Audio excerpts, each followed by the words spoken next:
Microdose, yeah, Microdose. Hosted by Kush Hayes and Robyn Seto. Talking the talk, cause they got things for you to know. Let's go party with Miss Robyn in the games on Cameo. Yeah, Microdose, Microdose, dose, dose. Microdose, Microdose, dose, dose. Microdose, Microdose, dose, dose. Microdose, Microdose, dose, dose. What gets this next? Go and take a guess. No matter who it is, every episode's the best. Every episode's the best. Every episode's the best. If you disagree, you're crazy, simple as chess. Microdose, microdose, microdose, microdose, microdose, microdose, microdose, yeah, microdose. What's good, y'all? Kush Hayes here, coming to you, episode 71 of the Microdose. How you guys doing? What you doing? Are you enjoying the summer? Let me know. But joining us, as always, Robyn Seto. Miss Robyn, if you're nasty, how you doing? It's too hot. It's too hot. It's too hot. That Sacramento sun is unforgiving. It's only not even 6:30 as we record this, and it's probably hotter than it was at 12 today. I'm in hell. Sacramento's hell. I'm sorry to hear that. Yeah, it's not so great to be outdoors. Is it any better to be indoors? I live marginally. Okay. Well, you know. Robyn, did you know that this week is E3? I know you're a gamer. Oh, I'm a gamer. I was aware of E3. I haven't paid attention to E3 for a couple years. Okay. This is a different E3. Obviously, we're still suffering from the COVID, so there's no live audiences this year, and I think that's kind of the best part of E3. But I got a couple barely functioning gamers here. I got Chris Balsdon and David Galindo. They are on the Barely Functional Gamers podcast. You can find them on Twitch TV and all the other good stuff. Daniel, Chris, thanks for coming in, guys. How you doing tonight? Not bad. Good. Pretty good. Good. Tell me about Barely Functioning Gamers. How long have you been a thing? So damn, what has it been? 6 years now? Is it? Dope. Yeah, it's been about 6 years because I was at Stitch Fix before this, and that's when we started. Mm-hmm. Yeah, time flies. Yeah, but we actually started coworkers? off. No, actually, I've known David since high school. Rock on. Way too long. Way too long. He knows too many secrets. All right. Well, we're not going to try and wedge any of those out, but Chris, if you want, it'll be fine. You can tell us anything you want. When you guys were at the job and you guys decided to put the show together, like, what had Twitch even started yet? Were you thinking about YouTube possibilities? What was the inspiration? Twitch has been around for a while, so it was already going. The idea was I used to do a lot of YouTube stuff, and one of the things I wanted to do was podcast for video game news. That's where we kind of started, was doing that. We got like 55 episodes in, and it started getting real repetitive because we had gone through the E3 from before, and E3 hasn't been E3 for quite a while. That's very true. Mm-hmm. Very true. Yeah, I know Chris was living far off here over in Paradise and stuff. He was doing all those other Twitch streams. And I wasn't doing any streaming at all back then, but he would always ask me for my opinion on his videos and stuff. And, I'd give him some advice on maybe some editing stuff or just like how to improve, the content. And then when he moved back here to the Bay Area, yeah, he wanted to collaborate on something, and so that's how we got started. Were you guys just exploring one game at a time? Were you trying to do walkthroughs? Were you doing was the isolation booth already in effect? No, it wasn't. No. Isolation's pretty damn new. I think it's only been about a year now that we've been doing this, maybe even less. Yeah, it's like pretty much when a little bit before the pandemic started, I think, or The setup is really cool, guys. I like the isolation booth. I like the living room setup you guys got with the curtains. I like the wires that are flown all over the ceiling. Like it's a whole production you got set up there, and it's to the point where just like, I'd like to start doing stuff on Twitch, but I don't want to go to this degree. But that's what you guys are doing. That doesn't necessarily mean anyone has to have all that stuff in that space. Yeah. How much time has it taken to grow all that? Well, when we started as a podcast, basically we bought our first like Yeti mic, and we set it up there in the living room. And at the time, I think I had just got a new computer, so my old trashy computer that I was getting rid of, I was like, oh, hey, let's use this for streaming. So threw that in the living room, threw a bunch of cables everywhere. It was pretty simple setup at first, and over time, as we were like, oh, hey, like let's start playing games.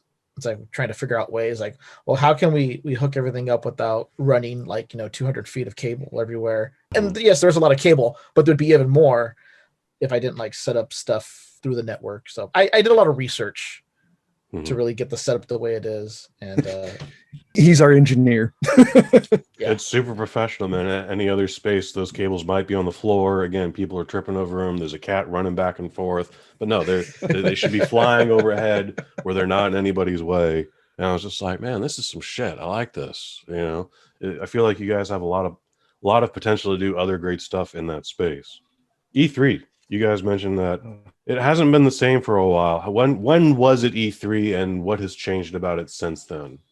I'd say the last time I remember really well being the E3 I expected was probably a good 5 or 6 years ago, back when people were still in like doing costumes like you do at Comic-Con. Back then that was E3. It's just grown into corporation nonsense after that.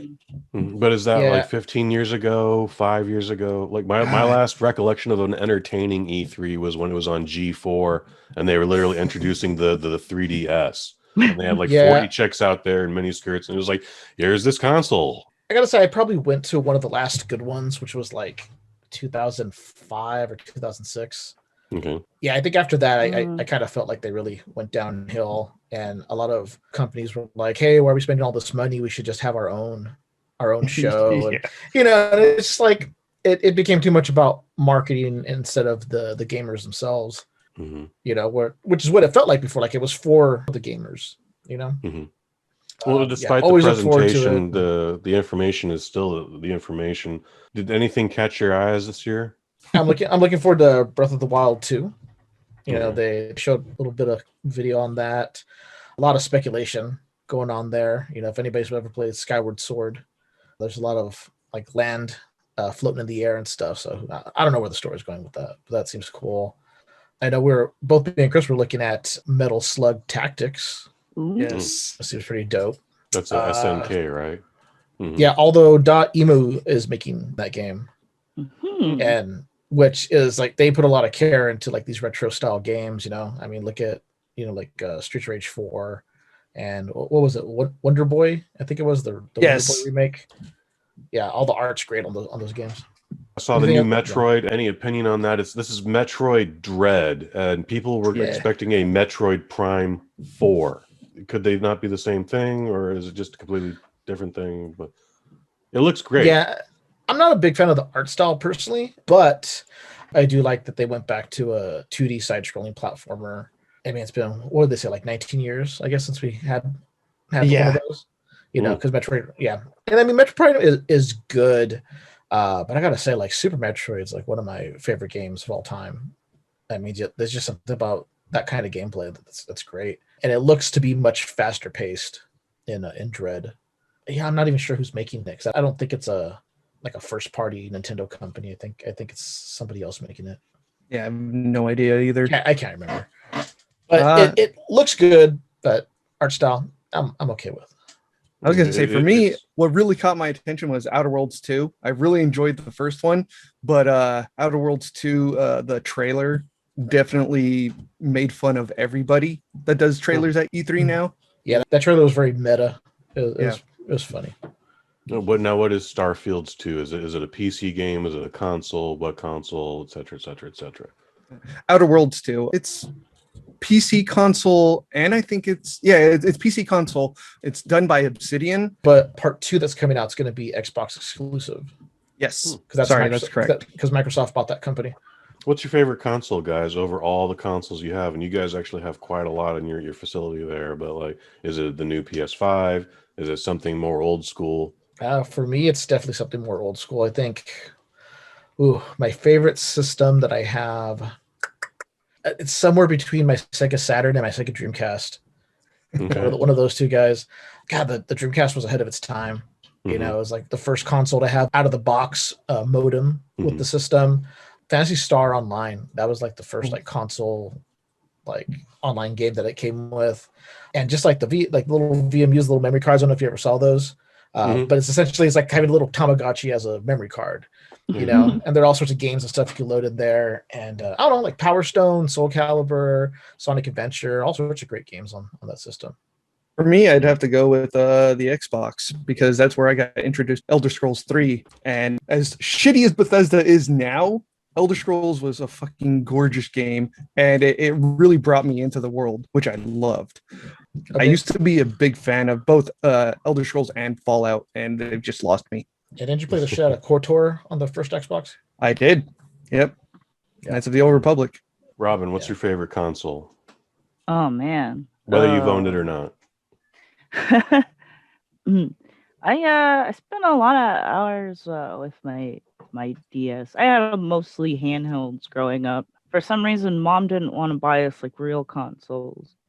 But I could save up enough money to afford a handheld at any point. So that's what I usually had. So I liked the Game Boy in all of its generations. I guess that's kind of a cop-out, but I've always had a certain soft spot for the Nintendo handheld. For me, I went over, guys, I go back as far as the Atari 2600, okay? Like, I was playing Pitfall, Pac-Man, all that bullshit. Atlantis, Air Sea Battle, Combat. And then, you know, I had the Nintendo. I had the Super Nintendo, and then N64, PlayStation is kind of where I fall off. But I logged so much time in on that N64, you know, just playing Perfect Dark, post 9/11 as I'm laid off, like literally just smoking cigarettes and drinking 40s and just trying to like capture all the tiny little side missions, because that's finally now a thing. Like it used to just be A to B, but now it's like, well, you can go to A to B, but why don't you find C through Z as well while you're on this level?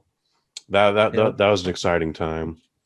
I think Bushido Blade, I think, is still underrated, and it's amazing that they haven't really done anything since Bushido Blade 2. I think the first one's still superior, but again, more hours logged in on the second one.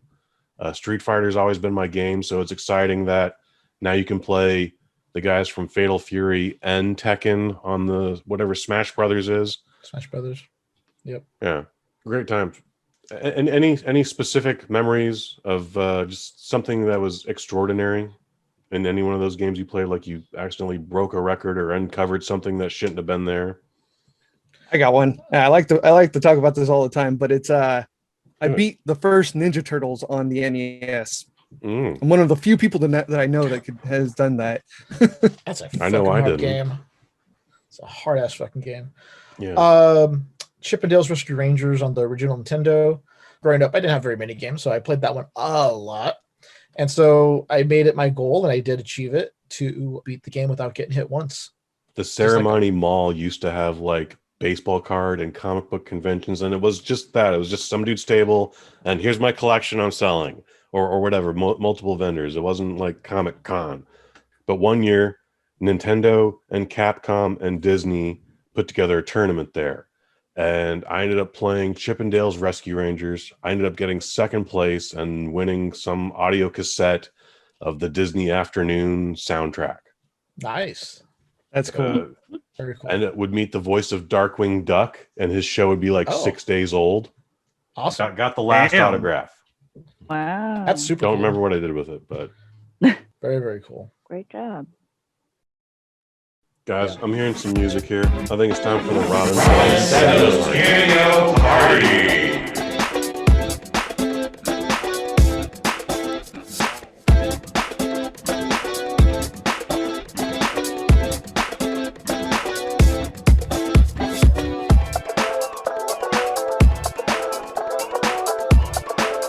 Robyn Seto Cameo Party. Okay. All right, the Robyn Seto Cameo Party. Robyn Seto, you got a game for us tonight? Yes, hello. Welcome to my party. It's Robyn Seto's Cameo Party, where I go to cameo.com. I collect a list of celebrity cameos prices, and I have Kush go up against our guests to guess the price of each celebrity cameo. Price is right rules. Try to guess as close as you can to the actual price without going over. And so, between our two guests who have decided that they want to play individually, how would you like to decide who of you goes first in the guessing? Fight to the death. I was going to say No. we'll go by the older of the two, so I'll go first. Okay. Okay. All right. We'll start off. So we have Vic McNogna. Vic McNogna, who name is I wish this weird was and a funny. visual podcast so you could see my look at the sound of that name. What the fuck is that? Vic McNogna. No, I am saying that correctly. Are you having acid is- reflux there? He's a voice actor, mainly in anime and video games. Okay. He was Broly in the Dragon Ball Z movies. Oh, he is probably most well known for his role in Full Metal Alchemist as the main character Edward Elric, and he has been in the Persona series of games as Junpei Iori, who plays your best friend in the series of games. He has over 400 acting credits. And so, knowing that, Chris, what is your guess for a Vic McNogna cameo price? I'm going to say 480. $480. 80. Yep. All right, David. This guy must be amazing. I'm gonna say $100. 100. Vic McNogna, you got over 400 credits. You must have an amazing voice. I've never heard of you. I've not seen any of your shows. I was a little overaged for the Dragon Ball anything when it peaked in America. I'm gonna lowball you, and I'm gonna say $25. 25. All right. Well, Vic McNogna is charging $40 for a cameo. That means Hey. 0.4 Kush. By the way, guys, I'm 4-17, but I'm coming on a winning streak here, so We're not very You've good been warned. competition. you've been warned. Next up, we have David Haber, the voice actor for Solid Snake, for Metal Gear Solid 1 through 4, and Peace Walker, a highly memeable man. And he wrote the screenplay for the X-Men movie that Bryan Singer directed in the year 2000. The original X-Men movie? X-Men in the year 2000. Wow. That's amazing. So, Chris, how much do you think David Hayter is charging for a cameo? I'll say 75. 75. David, I'll say $50. 50. Kush. I heard some good prices there. I think there's a good in between somewhere. But yeah, this guy, he did the original X-Men script. That's amazing. Like, I remember seeing that opening showing and wanting to get back in line and going to see it again one more time. That movie should have been a big fat nothing burger. Like, comic book movies were dog shit at that time. Okay, I remember the poster for the original X-Men movie. It was literally a set of gloves, set of blue Wolverine gloves, and the cheesiest plastic claws making an X, and going summer 2000. And you're like, I mean, Batman Forever is a thing, so yeah, this should be okay too. At least they didn't have nipples. At least they didn't have nipples. They probably could have though at this point in time. But David Hayter, Solid Snake. I think that Solid Snake fan base is where he's buttering his bread, and I'm going to say $100. 100. Well, he's charging $95. So, Fuck!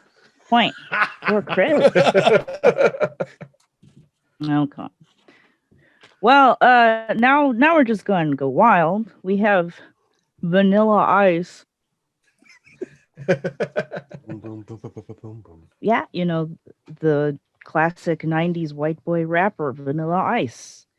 He briefly had a stint in reality TV, and I don't really know what he's been up to since the aughts. So, Chris, what do you think Vanilla Ice is charging for a cameo? I feel like I might be going over on this, but $25.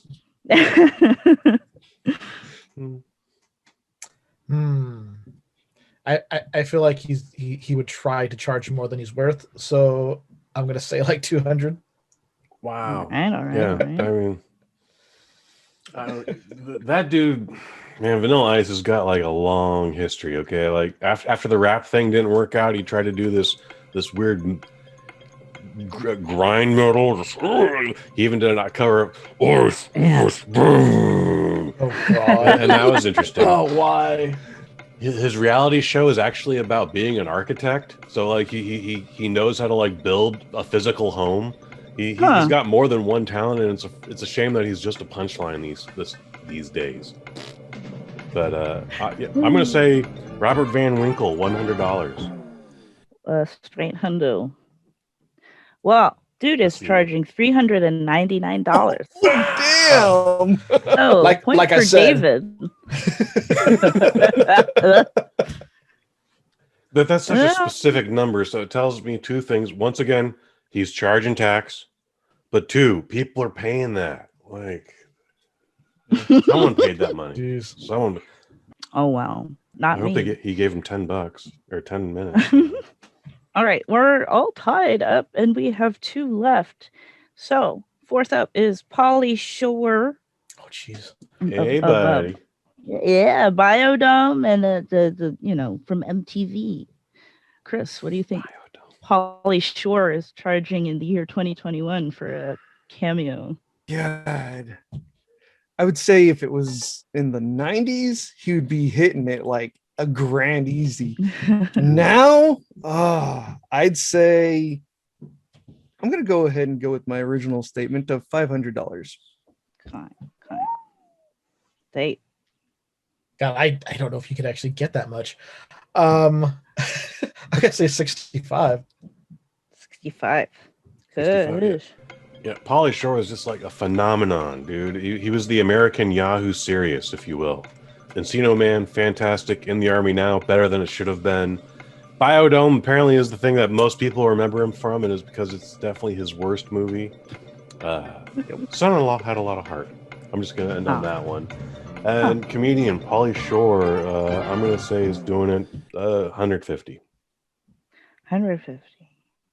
He is charging $325. Damn it. Oh, I went wait over. for Kush. So, Kush is ahead. I do have a tiebreaker if Kush does not win this last round and take it home.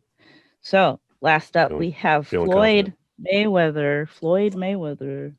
He's been in the news recently as has Floyd been in the news recently? What's he been doing? I think he punched a YouTuber for Wow. money for $10 million. I hope he wasn't arrested. Oh my god. No. It was legal money. Somehow. Isn't that like He legally gambling? punched a YouTuber? Is Yeah, Floyd Mayweather capable of violence? What? Well, he's never lost a fight in his long career. So, yeah, he has 27 complete knockouts. So that he's kind of the real deal, Neil. So, Chris, what do you think he's charging right now? Damn, especially after that. I'm gonna have to go with 250. Okay, David. I'm gonna go much higher than I think. I think I'm gonna go with 600. Okay, Kush. I think Floyd Money Mayweather is dropping that fuck you, I don't want to do this price. And so I think he's going to be up in like the 5,000s. Like he's going to command a hefty price just so he doesn't have to do this bullshit. But since someone paid it, he'll be like, "Hey, it's Floyd Mayweather, happy birthday!" And then he makes a fist because this is an audio podcast, so he makes a fist to the camera, and that's 30 seconds, and that's your $5,000. Happy birthday, Frank! And he's like, my name is Barry. And so that's your guess, $5K? $5,000 dues. 5,000. He is charging $2,000 Okay. for a coupon. Damn. Uh-oh. That's a point for me. That Yep, means I'm out. David and Kush are tied. That All means right. you go to the final tiebreaker round. Now, Judge, That you is Chris eliminated, or is this just all or nothing at this point? Yeah, we'll do all or nothing because Exciting. that's how these lightning rounds work. Okay, last and well, you'll see. Tom Arnold. Tom Arnold. I pulled that rabbit out of the hat. That's fascinating. Chris, what do you think? Classic actor Tom Arnold is charging for a cameo. Just get him to say, who does number 2 work for? Who does number 2 work for? I would Bet he would do it. probably. Damn, man. There was a lot of Roseanne fans for a while there, and he was around for that. I'd say he's probably doing like. I'll go with $75. 75. Right, David. I'm gonna say 300. 300. I think those are both prices Tom Arnold's very worthy of. Iowa Hawkeye alumni Tom Arnold, New York Times author Tom Arnold. I'm going to say $1. $1. Rules, bitch. He's charging $139. Oh, That means Chris is the wiener. Cinderella of my story. body. Cinderella story. The underdog Congratulations. comeback. Everybody loves a good underdog too. So that's your prize for this week. Underdog. Yeah, the DVD.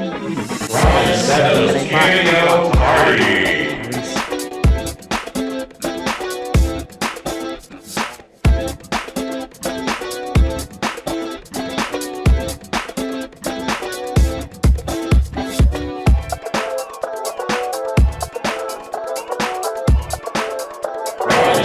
Cameo Party.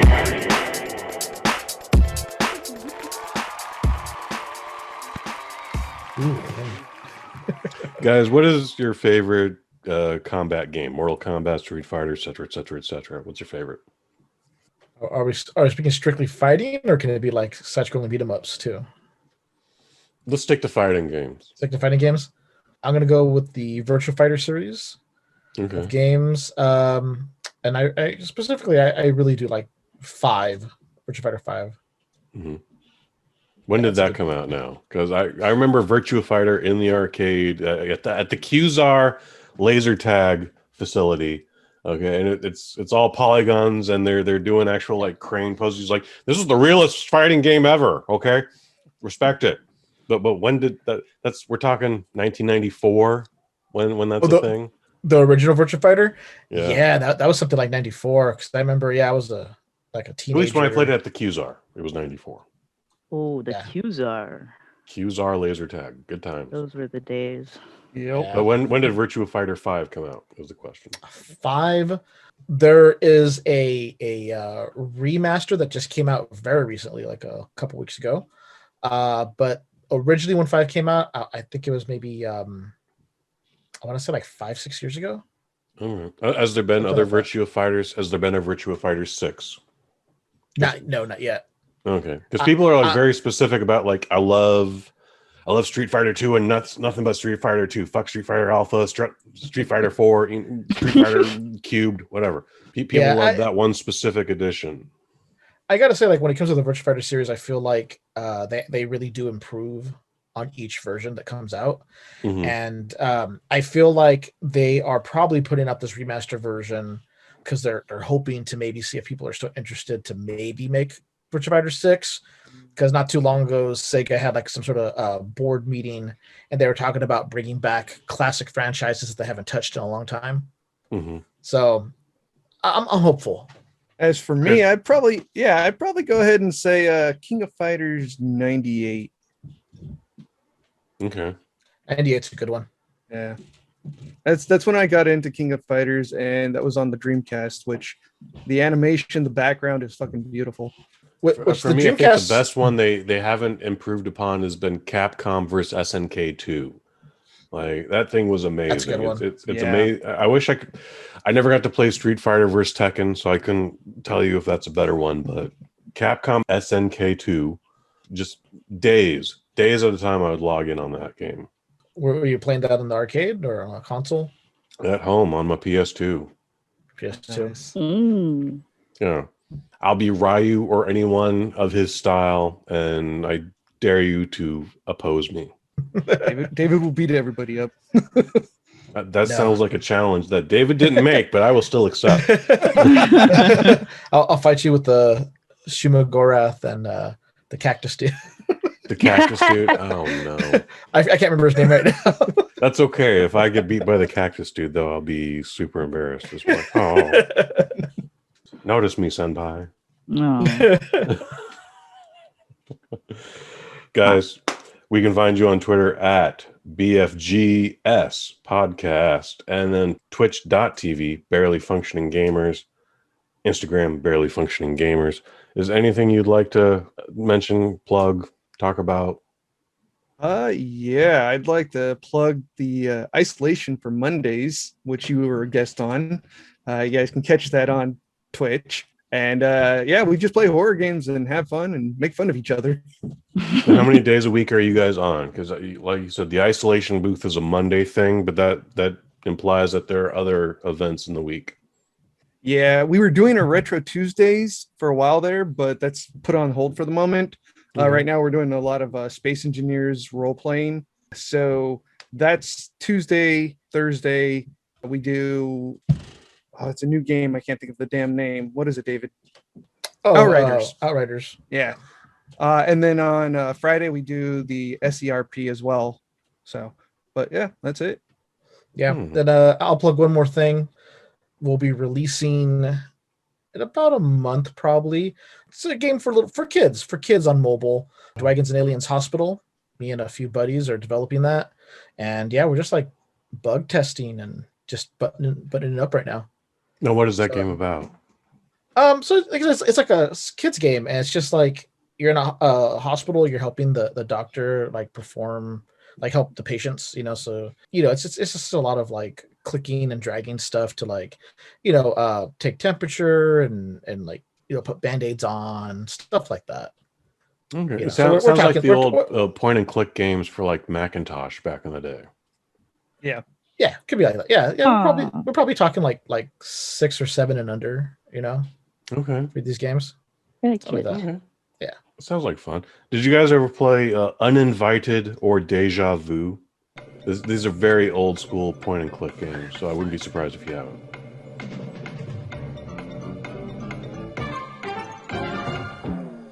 No, I can't say. Yeah, no. I didn't get my first PC till I was 21. Was Uninvited the one where you're stuck in the room? You crash into a tree, and then you try and find help, and then sure enough, there's this mansion here, and oh my god, it's haunted. And again, it's like you gotta click the doorknob, and that'll open, or unless it's locked, but then you gotta find the key, and little things like that. You can eat stuff, you can search. They were unique games for the time.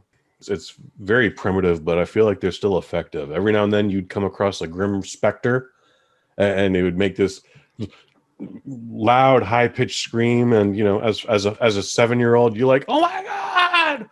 Yeah, it was a lot of fun. Anyways, guys, are you into the Rock Band at all? Oh yeah. We have a whole setup here at the house. So drums, Now, is 2 that guitars, microphone. PS3, PS4, Xboxes. What are we talking? Xbox. Xbox 360. Mama. Okay. Yeah. I've got the PS4 editions. Guys, I don't want to put you on the spot and think about it heavily, but we should do a live Twitch Rock Band event. I don't necessarily know how it would go down, but I think we should do that. That's what I'm throwing out there. That would be a lot of fun. I'd be down for that. I mean, we could totally. I mean, the how we already have the setup for it. We could totally do it. A 2-hour set, nothing crazy. Maybe we raise money for charity. I don't know. Like, again, this is something we should talk about. That'd be cool. Yeah, we can get Overlook involved too. That's what's up. Yep. Hell yeah. Robyn Seto, you do stuff here. What do you want to talk about? Well, usually around here I do a little thing called Polite Beer Expressions. I write little craft beer reviews every week. You have to read them with your eyes, not like this, which you listen with your ears. But don't worry, they're pretty short. Taking a little summer vacation from them right now, but I'll be back before you know it. There's a great backlog of things to check out for summertime as things begin to get hotter.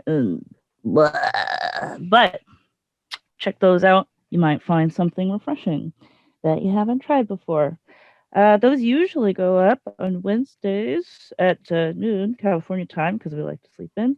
But watch out, those should be returning sometime in August. Until then, you can find those at the BosNet.family. /PBE. And if you're lucky enough to have your beer selected by Miss Robyn, you'll be delighted to hear that the worst review she's ever given is a 4 out of 5. As for me, I do a bunch of stuff here. 2 days ago, Wednesday the 16th, we dropped Kush and Kai number 56, where me and Kai bring in Pro Wrestling Hall of Famer Jaimel Hemphill, and we talk about the movie Limitless with Bradley Cooper. That's a good time. In 2 weeks from now, me and director Len Kabaczynski, the Kick-Ass Movie Podcast, we're going to be talking about Jeff Speakman's The Perfect Weapon. Movie reviews, they're a thing again. Thank God. You can currently hear how disappointed I am with the Hitman's Wife's Bodyguard. Otherwise, check out what I thought about In the Heights and go see that in the theater because it needs your support.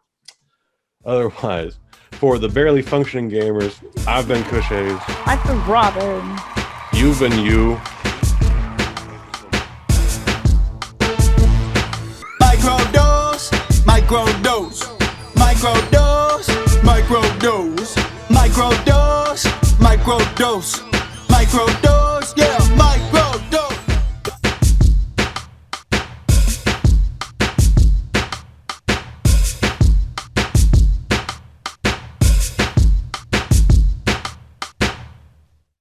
From the BosNet family. I'm in hell.